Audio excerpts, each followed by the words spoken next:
There have been very few times in wrestling where a wrestling company has been able to resurrect itself from the brink of destruction.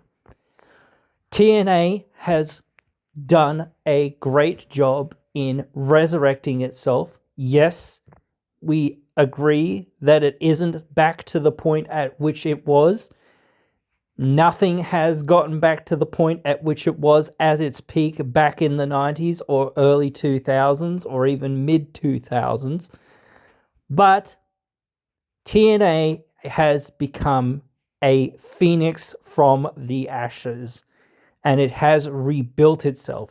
It has made, in the last 6 months, 2 pay-per-views, 2 very large pay-per-views that garnered a lot of interest, a lot of money, dollars, attendance, pay-per-view buys, downloads to the TNA Plus app, and much, much more. And they are just getting started. Hard to Kill at the start of the year broke several records for the attendance gate, highest in several years. And again, one of the highest pay-per-view buy rates that TNA has achieved in the last 10 years as well. Also, this year's Slammiversary, as we had discussed here before, also broke the 10-year mark of pay-per-view buys, and it broke also the 10 years of attendance attendees bought and paid for. So, what is the future for TNA in its quote-unquote Phoenix era? It is coming back with a vengeance, and as I said, very, very few wrestling companies. I can only think of WWE ever having such a slump period and then coming back even stronger. Now, this is the start of that. Now, they've put in, 6 years worth of hard work and graft, regaining the trust and whatnot of the fans. And they've got a lot of, young talent that they've spent the last 6 years really getting to be solid, household names, within the company. So now everyone there feels like they're almost on the level of people that were in TNA back in perhaps, 06 or so, 05, 06, somewhere around there, with having a few top level ex-WWE stars, etc., in there as well. It doesn't feel like, this is, a video or an episode about TNA, so I don't want to talk about other places, but it doesn't feel like AEW. It doesn't feel like something else. It doesn't feel like another promotion. That's the thing that you've got to get right with TNA. Now, TNA has its own way of doing things, and it is its own unique and separate and special entity. The way that it needs to rebuild itself going into the future is hard to say, because it's always one of those things of how can you get, what you've already got, and how can you keep it? As we've sort of discussed here before, there needs to be space in the entire, for every sort of level of professional wrestling. There needs to be the indies, because otherwise it's too difficult for young talent, extremely young talent that have probably barely even started wrestling, to get their foot in the door. You can't just get your foot in the door at WWE. Yes, you can if you're very lucky, but you will probably not get very far, and it's much better for you to probably go around the indies and learn your craft. That is, what it's all about. Same is true here in terms of the company, in a sense. you're still looking at the same thing. You're still looking at TNA being this thing that isn't AEW, that isn't WWE, that is on some sort of a rise. Maybe that's due to people losing interest in AEW because AEW has, done a few things that have been silly and people are kind of getting sick of it. And they're like, well, we still want to watch wrestling once a week or whatever it is, or twice a week or whatever it is. And do we want to watch WWE? Now, yes, WWE has gotten a lot better. So the interest levels there have gone up. But this partnership with NXT or WWE NXT has also brought some eyes to this whole situation. But the thing is, they've also brought back several people that feel key to the promotion. And I do feel like they really do, the promotion isn't just what's on the screen, certainly, but that is an indicator of the health of the company. It is always a showcase of what the company can do and can bring to the audience that it's trying to serve. And I do wish that we could get some people more consistently, like Mustafa Ali. I think his run was freaking awesome. And I think his run did help contribute to some of this success as well. Obviously, Joe Hendry has contributed quite a bit to this success, becoming an absolute bomb overnight sort of thing, which actually took 10, 20 years or whatever it was. But yeah, like he has gotten over like nobody's business. And again, this solid roster that they've built over the last 6 years. Now, yes, there are a few people there that haven't got their opportunities at the top level quite yet. You could talk about Ace Austin, Chris Bay, and several of these other stars that are sort of still floating around that upper mid card or whatever else, or even in that mid card sort of area and whatnot. And the Knockouts division isn't as strong as what it was, but they have got a lot of quality in the wrestlers that they have for the most part. Everyone there is great. Not, for the most part, everyone there is really great. Everyone's a great wrestler there in terms of each and every division. And that really helps. The perception of it has gone up in the last 6 years because they have put in solid work for the last 6 years. And now finally it feels like there is this level of interest coming back to it. And that's what they need. Like, again, this has been the thing for TNA, and I've said it here and there and all this before so many times. All they need is for people to give them a chance to showcase what they can do, because they have got some awesome, awesome wrestlers. They've got some awesome storylines. They've got a lot of great stuff going on there, and it's consistent every single week.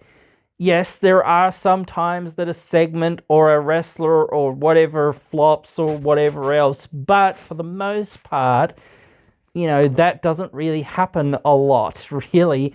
The most of it is very good to great, if not really awesome. And that shows you that the product is on its way back up as well. Because again, if they could sign some of these other talent, now I'm not saying that you need to sign every talent, because that's what AEW is doing, and you can't put the expectation out there of saying, hey, we're going to sign somebody and there's going to be debut every single week. I think that that's one problem that AEW kind of fell into, and that TNA fell into back in like 2010 or whatever. Because it was like, oh, well, we'll just sign every ex-WWE star that we can get our hands on. We'll have a debut every single week, and whatnot. That isn't sustainable. It's just no way that you can run a wrestling promotion, because at some point you run out of people to be able to sign. Now, yes, they've just, we're not going to compare too much, but AEW just signed Ricochet, whatever, that's fine. Good on them. Good luck to him. Good luck to them. like I say, I'm not against AEW. I just am here to talk about Impact, and Impact is what I'm more interested in, as being a fan of it for many years ago and coming back into it several years ago as well. So I think this is the place to kind of be in some ways, because again, yes, you can look at it like it is a stepping stone to WWE, and some people see AEW as a stepping stone to WWE. You know, Ricky Starks, I think, looks like he's going to WWE. I think he could be a great asset to NXT. Ethan Page just left AEW and went to NXT. And now we're seeing what Ethan Page can do. This is something that I feel like, you know, TNA has done very well. They got Nick Nemeth, right? And yes, they had, you know, him there for a couple of months or whatever it is has been. But some people were like last month saying, oh, they've butchered him already, like 2 months in or something. Like, you know, and this and that, but I don't think so. And then he won the title, and then they were like, oh, well, that was too quick. And I was like, dude, what are you talking about? You were just saying they should have put the title on him last month, you know, things like this or whatever. Now you're complaining it's too soon, even though it's 2 months later. You know, I do agree in some ways, because it's like, well, you need to put him in that main event slot, but I don't think that was honestly the plan, and we know that wasn't honestly the plan going in and whatnot, and it wasn't even the plan, I think, for a little while into the night or whatever it was. But yes, we're not going to discuss that too much. We want to just discuss this revival period. What comes next? Where is the point? And I don't know if there is a point, because Bound for Glory looks like it's going to be a big show. I've looked at it on there, and it looks like it's at least 3 to 4K, maybe 5K arena, if they really squeeze some people in. So that looks pretty big. Again, if they can sell that out, then hey, again, well, that's right up there with those last couple of pay-per-views being, you know, sold out as well. They've sold out Emergence. They sold out all their quote-unquote B show pay-per-views and whatnot. They sold out most, or they nearly sold out most of their taped events as well. I think Emergences, a couple of them didn't sell out quite as much. But they still made a good gate on a lot of those venues and whatnot. The day after or the couple of days after worth of tapings as well. And it's not like they've got, you know, a 10K arena or whatever it is, and they're half filling it. They're getting these, you know, 2 to 4K arenas and filling them absolutely nearly jam-packed, especially for the pay-per-views and whatnot. And I think that's where right now they need to be. As we've said so many times, they need to be live. Like, they need to be live somehow, weekly or even fortnightly or bi-weekly or whatever you want to call it. Every 2 weeks, whatever you want to call it. You know, so that would be really where they, like, and again, being on a real network that actually has some amount of access to the entirety of the US, so that anyone and anywhere could watch it on free cable TV or free TV or whatever it is, simply and easily. Now, I know the numbers aren't going to be as big, but still that would help.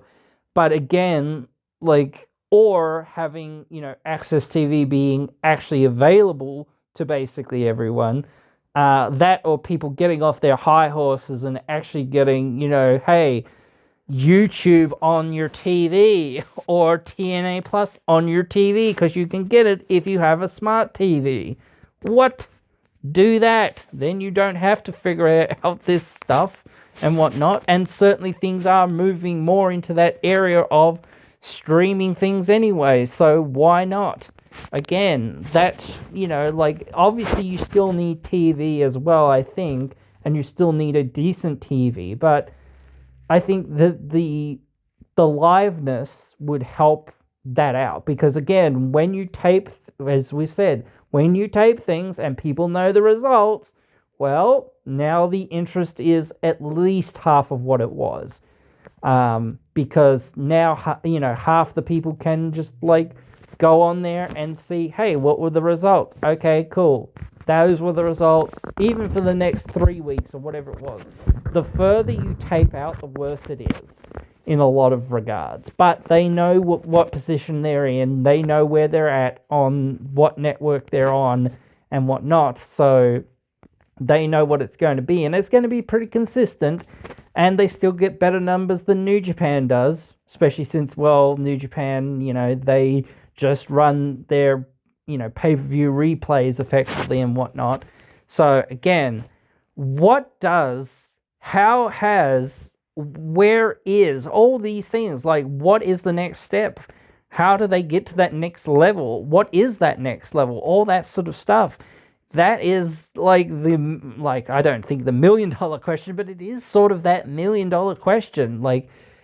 And is that what is needed? Is it? People continue to look at it just like blank numbers or blank, details or blank, sort of perception sort of things that it's like, well, what is this? How does this work? Is this really the thing? Not everything, as I sort of said, not everything has to be as big as what AEW is doing, and they're doing some great stuff, like I've said, here and there and whatnot. I don't want to take sledges to them. I'm just trying to say, hey, not everything that they do is golden poops or whatever. People who sit there and will just praise them for everything. And the same thing for TNA. I won't just praise them for absolutely everything. There are things that are on the show that I don't think are good ideas here and there or whatever, or things that you go, well, why did they do this? Or why didn't they wait to do this? Or why, where's the money? Why aren't they spending money doing this? Or why aren't they trying to do this? Or what is going on here? It's so crazy. I think a 2-hour show is good. I think the 2-hour show is, as we say, it's pretty darn good. I think that almost the monthly aspect of it needs to be slowed down just a little bit. Just ease off on it being, right on monthly. If you have a pay-per-view at, almost the start of 1 month, then you want your other next pay-per-view to be basically at the end of the next month. So let's say it's on January, whatever, the 3rd or 4th or whatever else it is. I don't know. Because just say the first Saturday in January, whatever it is, or whatever. That first Saturday is your first pay-per-view, right? Now, obviously you can't exactly do that, but again, it's just hypothetical, right? February, basically, for your next pay-per-view, will be at the very end of February. So February 28th or whatever it is. So that's right at the end of that month. So that it's as far away from each other as possible. So that you can go from that pay-per-view that's in the very early part of January to build a bigger story. Even if it's a B pay-per-view, it feels like some of these things are very, very rushed to get to these pay-per-views because they're almost in the middle of the month every single time or whatever else it is. Sometimes, yes, this time it's at the end of the month or whatever, but, Slammiversary just really happened. And it's only been a couple of weeks, whatnot. So, realistically. So, it's really, really tough to build something in those, couple of weeks. You really need a lot longer of a period of time, and you really need to see these things, what's going to happen at, Emergence. What are the big major matches? Where is the really big feud? This, even though it's a smaller show, a lot of the shows that they used to do on these B-pay-per-views weren't of the caliber of Nick Nemeth and Josh Alexander. Definitely not. But again, where the story is there a little bit, but I just feel like it's been incredibly rushed and it could be so much more. Especially, like, they could have built this to Bound for Glory, like, realistically, or whatever. I feel like it's been very, very, very rushed to get to the point that it's at, and it's like, well, where are you going from here? Like, I am very interested to see that and whatnot, as a person who is very dedicated to being interested in this. But it's like, Nick Nemeth has just won this title, but now you're going to put him against Josh Alexander, who's, the guy, or pretty much the guy in TNA. So it's really hard for me to see, like, are you going to sacrifice, well, not sacrifice, but are you going to sacrifice this, potentially, like, very high level match that you could have had at Bound for Glory, or even, Victory Road, at least, at this point? It's like, well, why are you doing that? Like, I get that there's other things going on, and I think you've kind of got to build other things, and I think perhaps it's because they haven't got Joe Hendry every week. But the thing is, it's like, well, having matches at least, it's like, well, it's crazy. It's one of those things. It's like, well, WWE wants him for this, so, well, he's going, like, he's going to go do that. And that's the thing, like, again, like, we've seen in this mega, 8-man, whatever it is, 8-man tag match between the System, the Hardys, Santana, and Joe Hendry. That is an insane, like, 8-man tag, that is crazy, and again, that's very interesting. So again, there's lots of little things that are on that card that are coming up that is on a B pay-per-view, or whatever people want to call it, because some people refuse to say that it's a pay-per-view because they can buy it on the TNA Plus app or whatever. If it's still available out there to be bought as a pay-per-view, guess what it is? It's a pay-per-view. Doesn't matter how you get it, you're still paying for it. It might not be a traditional pay-per-view since you're streaming it, but when somebody buys it from a pay-per-view outlet, as a pay-per-view, I wonder what that's called. Oh, it's called a pay-per-view. Yeah, still a pay-per-view. You still pay to see it, or people still pay to see it. Not everyone pays to see it, but you still pay to see it. Yes, it's free on the TNA Plus app or whatever, effectively, for any subscribers, but whatever. That's fine. That is different. But still, they charge you for that each month. And they effectively just charge you for the pay-per-view and whatnot, maybe a little bit of extra. That's about it. And then, you get your TV episodes and Immersed and all this other stuff. Explosion's not that amazing, really, most of the time. All for free and whatnot. The different series, the Walking Weapons Retro Review, all those sorts of things. The TNA archives, whatnot, all of this stuff. It's insane how much stuff is on there, because, again, they've been going for over 20 years. But again, like, their resurgence, somebody, I don't know who to talk to, it's out there, like, that needs to do a proper, like, look at, like, the resurgence of TNA. I wanted to just talk a little bit about it, because, again, we've sort of said it here and there, but I've never really dedicated a lot of time or a lot of energy just to sort of discussing this whole thing, and I kind of want to collab with people on this. I've sort of said some stuff out there before and saying, hey, are people interested? What do you think? What have you heard? Like, all this sort of stuff. It's never really come to much, I guess. I don't know exactly why, maybe because I'm busy as well, but maybe because these other people are also busy, so it's a little bit tough to sort of get everyone together. And again, I'm in a different time zone. I'm all the way over here in Australia, and most people that are talking about wrestling and whatnot are from the US or the UK and whatnot, and they're in different time zones as well. So again, it's very confusing to sort of get everyone to be talking at the same time that's not stupid o'clock somewhere. So it is a bit difficult in those regards or whatever, or somebody not to have to return your message, 10 hours later or something, or whatever else it is. It's like, well, I didn't realize it's, like 2 in the morning over there or something, or whatever else it is. And they don't realize, oh, yeah, it's 2 in the morning and whatever else it is over here when they're sending me a message back or whatever it is.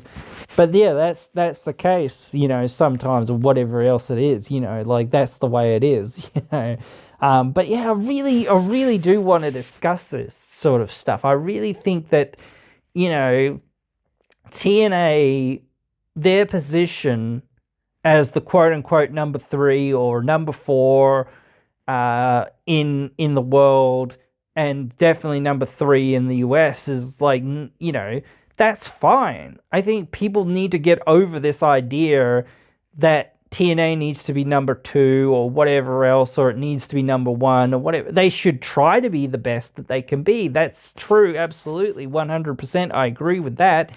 And I do see that at times that they are at, that point when you see some things like, Saban versus Macklin, something like that. That was great stuff there.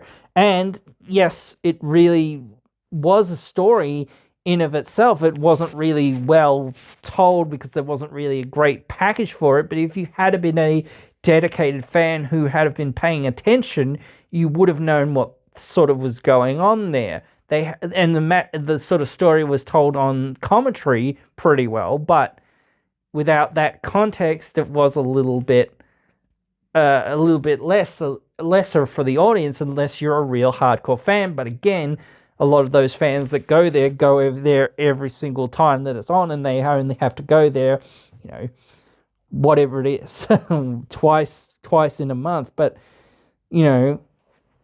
that to them is what makes it easier in some ways. They don't have to just go every single week to a new town or a new place or whatever, and that's what makes it hard sometimes because they don't really have quote unquote a hotbed per se, and they've run a lot of the same sort of areas. They've run Chicago many times. Now they're going to Detroit, they're going to a bigger place, they're going to a different place there.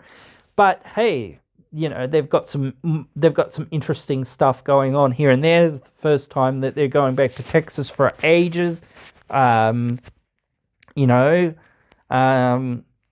we hope to see them go to the UK again. We hope to see them back down here in Australia one of these days. Like and a lot of people, I'm sure, want to see them go to France, Germany, and Spain, and Italy, and all these other places, wherever. But again, it's just one of those things. That sounds, and again, like going back to the UK and coming here to Australia for the first time, those were big milestones in the company in some ways of saying, hey, no, we're not just going to... And they went to India a few years ago, whatnot, and that. So, yeah, they've really sort of... done some of these things and whatnot. And back in the day, they went to Japan and whatnot. So, them starting to want to tour again and starting to really push that envelope of let's get out there, let's do what we can to be everywhere. Like try to drum back up everything and be as relevant as what we once were. Yeah, that's great for the wrestling business. Not only TNA, but for the whole business, because if there's more options and they're all really good options, it's like, yeah, the whole idea of you have to go to WWE or you have to go to AEW becomes less and less and less. If there's 3 or 4 places that you can go that are really, really hot, like again, same with New Japan, I feel like they're in that same boat of going, well, we've got to find, and I think they're really trying, and I think that's why they have that relationship with AEW so much, and why they had that relationship come back with TNA and whatnot back a few years ago and whatnot was because they were like, we need to get a US audience. We need to get a more international, England, Australia, international audience. We need to, get into that Western market and whatnot, and that sort of stuff. So, that we can, because again, New Japan is great, but again, their show is bad because they only replay, their pay-per-view matches and whatnot that are 5 months old or whatever it is. I don't know. But yeah, a month old or whatever it is, or 2 months old or whatever it is, like they just don't make, an original show. They make, snippets of matches that were just on their pay-per-view, which wrecks both things. It means people don't tune into their TV show because it's like, I think more people turn into their TV show than tune into their pay-per-views. But again, still, people don't turn into their TV show because it's just a rerun of the pay-per-view. So the people that are wise are like, well, I'm not going to buy their pay-per-view because, well, what's the point? They're just going to replay all the matches for the next 5 weeks on TV or whatever else it is. So I'm not going to be bothered to buy a, $50 pay-per-view just if I can see it for free on TV. Yeah, but yeah, it's one of those things. But still, I do think that they need that too. Like if there was 5 really, and New Japan is an option, definitely, but just the perception, again, that perception is key, and TNA's perception is key as well. If everywhere, well, not everywhere, if everywhere was as big as, well, not as big as AEW, but on a similar scale to sort of TNA in its prime, I feel like everything would be better. Like, I think AEW could still exist as where they are because they're just about a bit bigger than that, so that's fine. But if TNA was back to where its peak was, or even a bit above, and New Japan was in the same position, that would be great for the industry because, again, they would be, those other options that everyone goes, well, now the number 2 spot is like, is it New Japan? Is it TNA? Is it AEW? Whatnot. There'd be that real debate of like, these 3 companies are all about the same. They all feel like as major deals as possible. And, they're all really great options. Yes, WWE is the biggest, obviously, but again, it feels like, well, you only go to WWE if you really, really want to. You don't really, really need to. There's still a lot of money to be made and whatnot, and there's still these more major promotions to go to, if you really want to as well, like, and get your face out there or whatever else it is. Or just work for them, like, again, could be a stepping stone or could be just, hey, I want to go and work there because that seems awesome, and then that's something that they've had to work at. They've had to put in that graft for 6 or so years, and it's taken, number of those years for people to go, you know what? No, they're doing great, and, they're consistent. Yes, some things are a little bit less good or whatever, but other things are much better, and whatnot. Again, so, I don't know what else to sort of think here about how can they really do it.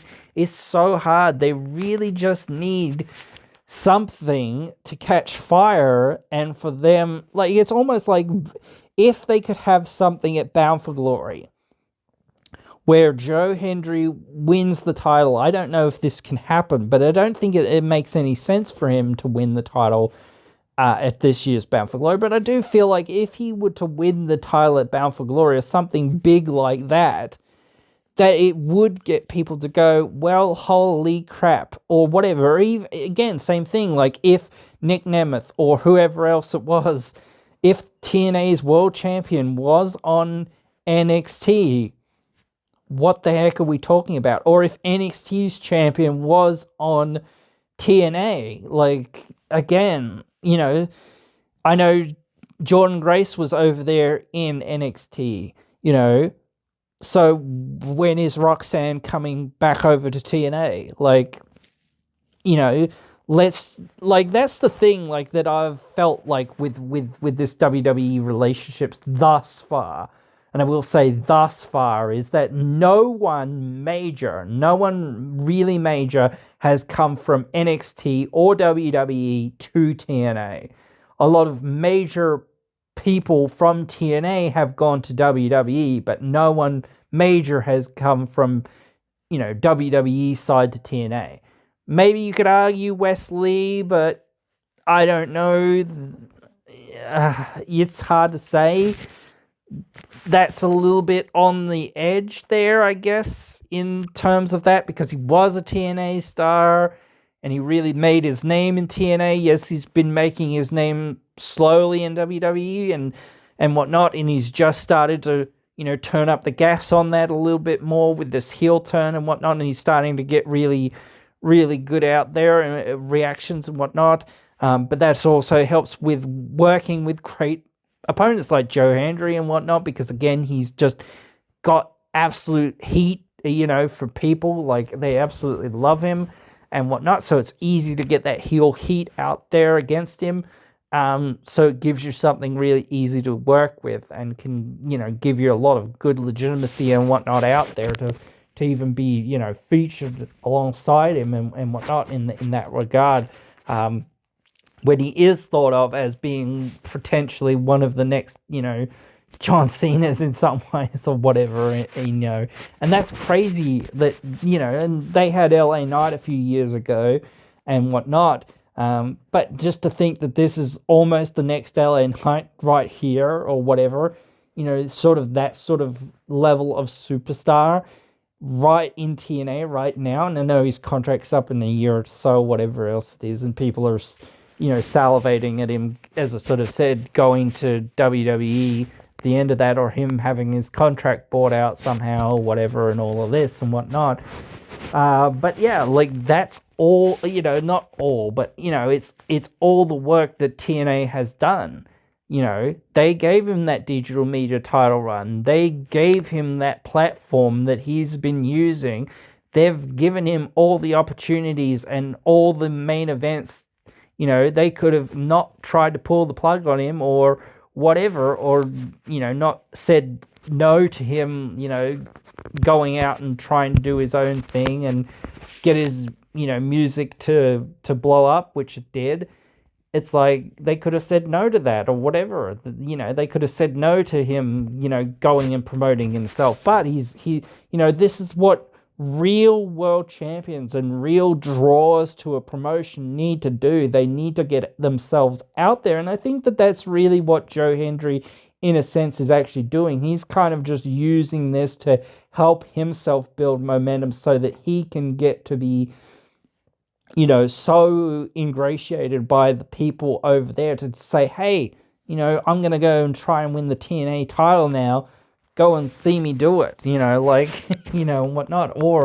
And then I'm going to try and wrestle John Cena as the TNA champion or something, or I'm going to come to NXT as the TNA champion, whatever. That sort of thing. And Nick Nemeth was there a few years ago, whatever it was, I think. And I think he won the NXT title there, didn't he? I believe. So, yeah, it's like he has some history there, and it would make some amount of sense for him to go there as the to NXT as the TNA champion too.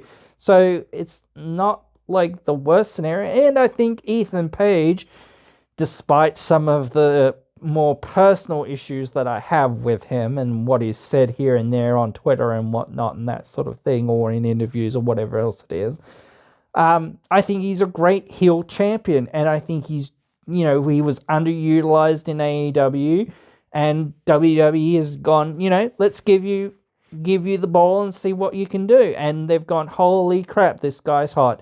And then they've gone, okay, we've got to put the title on this guy because this guy is money. We can do something with this guy.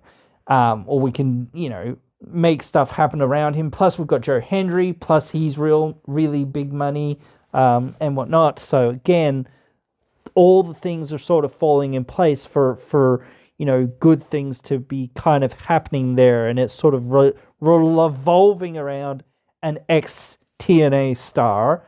Again, Wesley at ex TNA star. Zachary Wentz, still a TNA star, was in WWE for quite a while there. I think a year or so, whatever it was. Again, so you're seeing all this stuff. You're seeing TNA crossing that line frequently now. You're seeing Charlie Dempsey against Jonathan Gresham. I think that was a great wrestling match. I kind of want to see them wrestle again. At Emergence, I don't know what they could do because it's tough to have a wrestling match on a card that has a 60-minute Iron Man match. Maybe best 2 out of 3 falls. I don't know. That could be something, I guess. That, or maybe something like just completely different or off the wall, maybe. I don't really know. It's really tough to figure out exactly. So we've got to see more of where that's sort of going. But yeah, this whole promotion is to get some of these TNA stars and their willingness to get over there and say, okay, we've got to build interest. We've got to build this interest, and we've got to build this relationship and whatnot, And honestly, like they've sent over a few of their NXT ladies. I don't want to say knockouts, but whatever. Their women's wrestlers and whatnot to face Jordynne Grace. They kind of need to send more, but the problem with the NXT roster is, besides Roxanne and maybe Chelsea and Mia, I think that's basically all the people that I could name that are actually in that roster that are actually like top tier, main event level, like female wrestlers that are over there right now. So that's a little bit lacking in comparison to like having Bayley and Charlotte and Sasha and all of that sort of stuff. Yes, there's still 4 or 5 people there that you could name off the top of your head or whatever, but who else is there? Like, and certainly none of them really are quite yet up to that level of some of those wrestlers, certainly. So again, but yeah, it is tough to sort of say. Again, is just this situation. We are definitely in that period, though. We are definitely in that zone, and I still see these people that are out there, sort of saying the downfall of TNA, what went wrong, and blah blah blah, and the destruction of TNA, the self-destruction of TNA, blah, blah, blah, this and that. The same thing that people have been saying for over, what has it been now, 10, 14 years, or whatever it is. Hogan did this, Bischoff did that, these people did that, then Billy Corgan did this, Dixie Carter, blah, blah, blah, blah, blah, blah, blah, all the same thing. No one talks about this period where TNA has put in the work. No one. Like, none of these big channels, not Cultaholic, none of them, no, they haven't talked about this stuff. They refuse to do it. They haven't done it. They won't do it. They just, no, we're still going to talk about AEW. That's cool. TNA's rebranding. Okay, yeah, sure, okay. Oh, they're coming over here for a show in England. Oh, yeah, okay, whatever. Cool, whatever. Like, they're not going to do these things, and I don't understand why. It's crazy to me, because this is just crazy, and that's the way it is for me. I think it's ridiculous in many ways, as well. That like, yes, it's another Thursday or whatever, and the results from 3 weeks ago or whatever else it is. But have you seen the match? No? Well, how about you watch the match and see how bloody good it is? Because, like, they have great matches on this show. That, as I said, Dempsey and Gresham there was great. I think even though it was a time limit draw, I think, the match between Nemeth and Alexander was quite good and actually told a good story to build to their, Iron Man match that they're going to have. As I said, very hard to figure out. Like, I almost feel like Joe Hendry might interfere in that, but I don't want to see them do a fucked finish like that. Like, I don't know. It's really, really tough to think of a way that they can have something that perhaps just is music playing. Maybe, I don't know, that could just about do it. Just a little distraction would perhaps work, and that sort of thing, or something like that. That would sort of help it out, and then you could go from there. I feel like Victory Road. I don't know. I do want to see Hendry and Alexander on a very major stage, certainly, but honestly, as I've said here and there and a lot, and sort of posted around, like, I don't really want to see them at Bound for Glory. I'd rather see AJ and Josh at Bound for Glory. Like, that's the biggest match that you could put on. So I'd like to see that, and that's what I think a lot of people want to see. Like, they finally want to see a main event or high level NXT or WWE superstar in TNA. That's what would draw some interest. Bring Bobby Roode back. Even if he's just an on-screen, manager or the on-screen authority figure, or even if he's just backstage, bring back Abyss, bring back Petey Williams, bring back those guys and say, hey, here's the reins, like, these are going to be your guys now. What's, like, Santino Marella?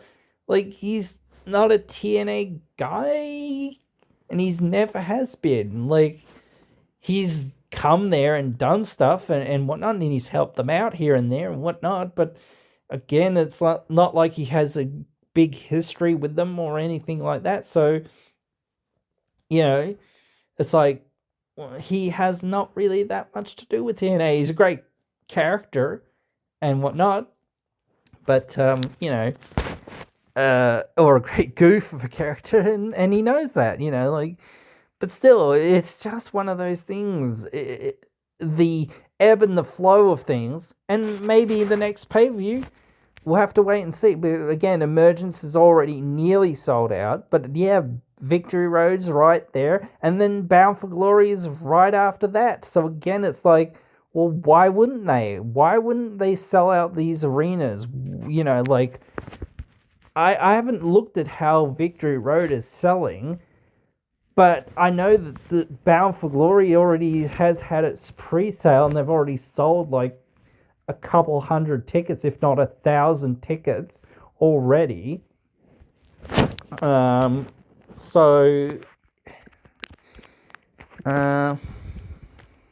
Just looking at Victory Road here, so it looks like they've sold out half of the tickets. Thereabouts for the show, so it doesn't look like that's too far off either. Yes, there's still some way to go there, but half isn't bad. They've got a couple months to go to that. Looking ahead to Bound for Glory, as I said before, I looked a little bit just before, and I knew that they were selling all right here as well before, which was a couple of days ago. Looks like there's not very many front row seats. There's like maybe 8, 9 front row seats there. There's quite a few front row seats there. That's actually the most open there in F3 thus far. There's a few seats there. F5 has still probably half the seats there. It's probably the same for F1. Yep. maybe a little bit more than that. General admission is going to be, general admission still has quite, it doesn't really show you the actual number of seats sold, so because it's just general admission. But the front rows, from what I can see, are about half sold out already, and they only went on sale properly like yesterday or the day before, I believe. So that in a few hours, still pretty darn good. That's probably 500 something seats already, if not nearly 1,000 seats or so. Actually, no, the floor is probably 1,000 seats. So yeah, it's probably 500 to maybe 600 seats. So yeah. But yeah, general admission's like 3K worth of seats or thereabouts. So yeah, like this is still looking good. Like, and I can't tell, as I said, from general admission because they don't show that. But still, like that's big. We're not gonna need to look at turning point, final resolution, and whatnot quite yet. But still, like it is important to keep your eye out on these things.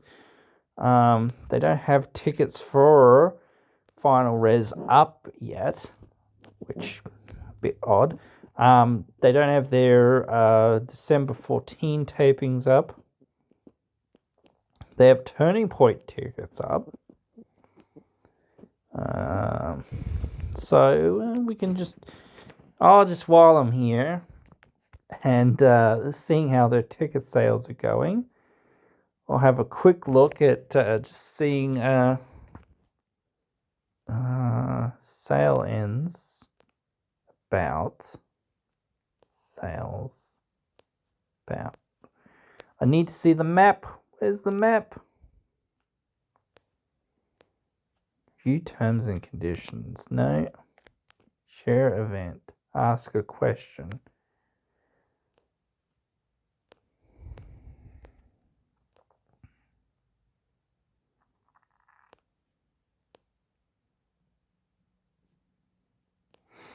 I cannot see it. I cannot see where the seating map is, which is a bit annoying. Maybe just if I click buy tickets. Select tickets, view event schedule, your info, confirm purchase.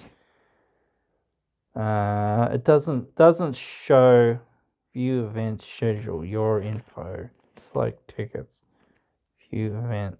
Yeah, it doesn't show me the arena there on that one. So whatever, but still, like, hopefully they're selling some tickets out slowly but surely for that. That is in a couple months. So, but yeah, guys, I think you guys who love TNA, the TNA faithful, we know where we're at, and like we just need to get that out there. We need to get those other wrestling fans who, are dropping out of interest with AEW, or want to check something else out or whatever.